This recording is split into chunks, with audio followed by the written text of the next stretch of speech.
Okay, hello chemistry students. Today we're going to talk about the three models for acids and bases. So make sure you read all of section 18.1 and take notes on it. But I just want to highlight the three models for acids and bases because that's kind of the trickiest part of section 18.1.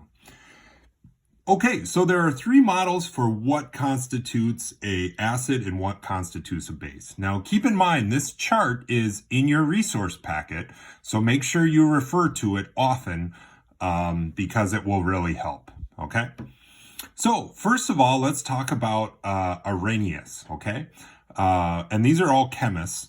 But what is an Arrhenius acid? Well, an Arrhenius acid is something that contains a hydrogen atom, and when you put it in water, it produces hydrogen ions. So for instance, let's say you had some solid hydrogen chloride, right? And let's say you put that in water, you would get hydrogen ions floating around, and you would get chloride ions floating around. I guess I don't need the parentheses here. Okay? So you have a substance, you put it in water, and you produce hydrogen ions. So HCl is an example of an Arrhenius acid. What's an example of an Arrhenius base? Well, let's say you had some solid sodium hydroxide, and you added water to it. You put it in water. It would make Na plus ions, and it would make OH minus ions. Okay, so since sodium hydroxide contains OH, and when you put it in water, it makes hydroxide ions, sodium hydroxide would be an example of an Arrhenius base. All right, so make sure you know that definition. Also, make sure you just know the definition of what a Lewis acid and base are.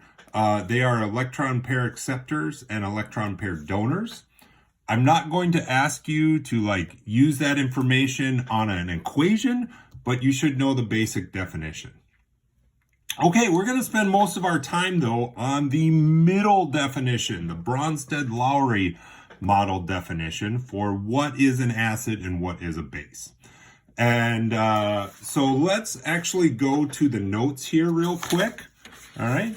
Oops, I don't want that page. I want this page. Okay. So this is from the notes.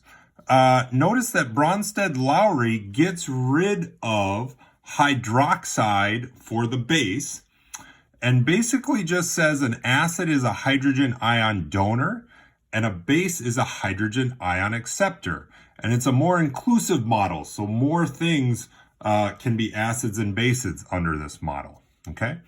So an acid is a hydrogen ion donor, a base is a hydrogen ion acceptor. What does that look like in an equation? Okay, so let's look at this equation here, right?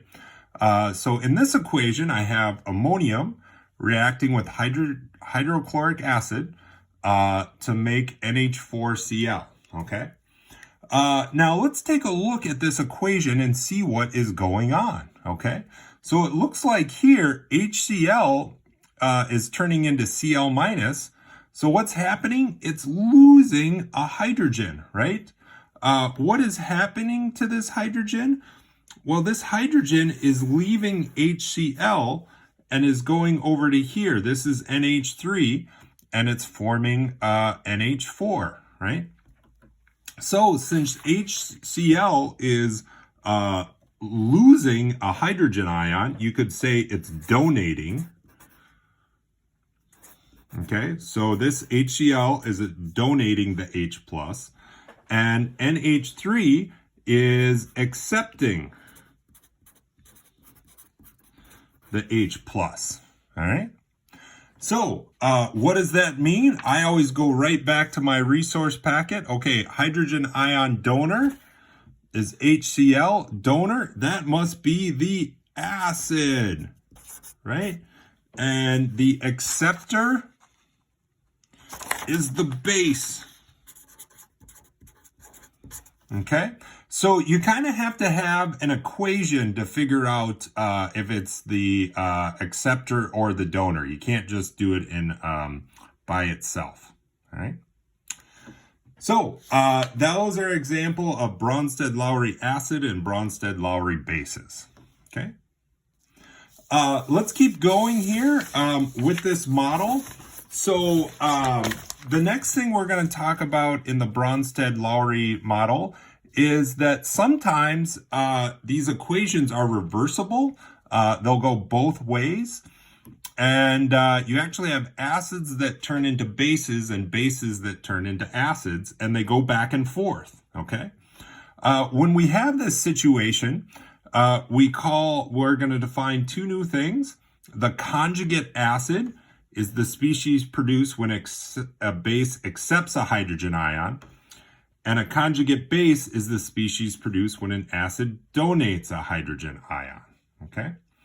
And a conjugate acid-base pair consists of two substances relating to each other by donating and accepting a single hydrogen ion. And again, I think these definitions are kind of confusing until you look at an example here, okay? So let's look at this example, all right? Okay, so what in the heck is going on? Now, again, with Bronsted-Lowery, you want to track that hydrogen ion. What is going on with the hydrogen ion? So let's look at our equation here, right? So HF is turning into F minus. H2O is turning into H3O plus. How does this happen? Well, the H, right? The H from HF is being donated over here, right? So again, HF, this is a donation, right? And then this is the acceptor, right?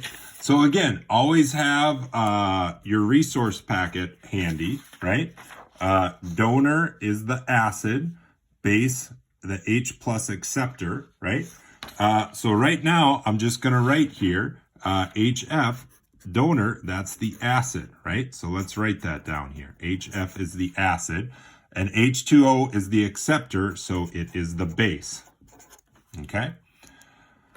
Now, notice in the middle here, this equation goes both ways. So this is an equation. So this turns into this, but then this reverses and turns back into that. So let's look at the equation from the other way here, okay? So let's look at these guys turning into these. So how does H3O plus turn into H2O? Well, it gets rid of an H plus, right? And then F minus accepts the H plus and turns back into HF, okay?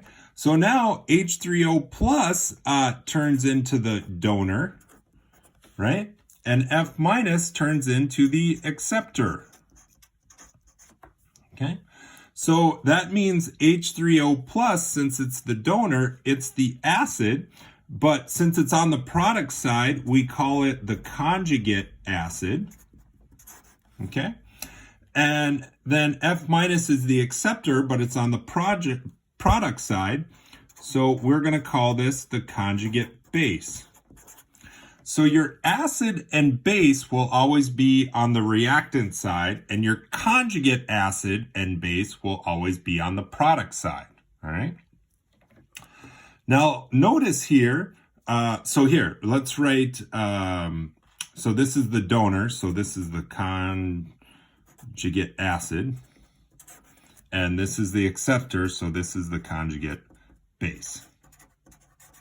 So notice that HF, the acid, turns into F minus, which is the conjugate base, and that H2O, which is the base, turns into the conjugate acid, all right? So the acid always turns into the conjugate base, and the base always turns into the conjugate acids.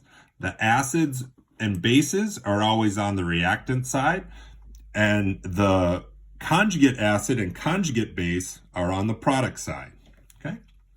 So I hope that example clears that up a little bit. Good luck with your studying.